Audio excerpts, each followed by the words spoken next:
ஓர் அணியில நின்றால் போதும். தலைவர் சொன்னது போல எல்லா சமயத்தவர்களும் ஓர் அணியிலே நின்றால் போதும்.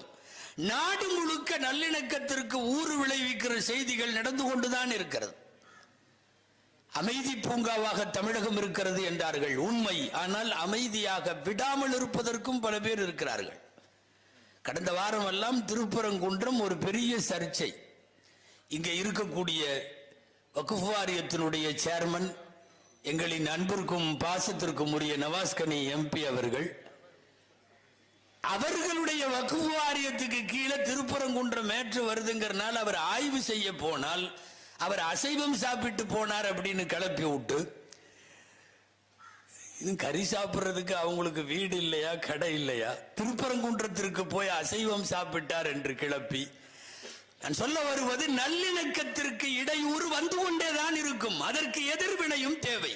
மார்க்க பார்வையில் ஒன்று ரெண்டு செய்தி நான் சொல்ல வேண்டும். குர்ஆன் சொல்லுகிற வார்த்தை எல்லா சமயத்தவர்களும் புரிந்து கொள்வதற்காக சொல்லுகிறேன்.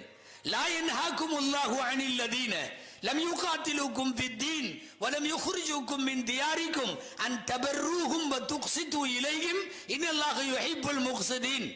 உங்களோடு போர் செய்யாதவர்கள், உங்கள் வீட்டை விட்டு உங்களை துரத்தாதவர்களோடு நீங்கள் நல்லிணக்கம் பாராட்ட வேண்டும், உபகாரம் செய்ய வேண்டும், நீதமாய் அவர்களோடு நடக்க வேண்டும். அல்லாஹ் அவர்களைத்தான் விரும்புகிறான். இது திருக்குர்ஆனுடைய வசனம். எங்களோடு போர் செய்யாத, எங்களை வீட்டை விட்டு துரத்தாத யாராக இருந்தாலும் நாங்கள் நல்லிணக்கத்தோடு தான் நடப்போம். இந்த நாட்டில் வெறுமனே இந்துக்கள் கிறிஸ்தவர்கள் மாத்திரமல்ல, எத்தனை சமயம் இருக்கிறதோ, என்னென்ன வழிபாடு இருக்கிறதோ அத்தனை பேருடனும் நாங்கள் இணக்கத்தோடு தான் இருப்போம்.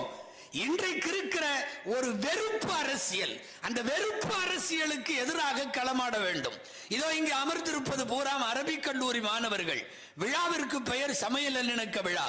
நாம் வட இந்தியாவின் சில பள்ளிக்கூடத்தில் பார்க்கிறோம், பிஞ்சு குழந்தைகளை நிற்க வைத்து கையை நீட்டி ஒப்பந்தம் எடுக்கிறார்கள்.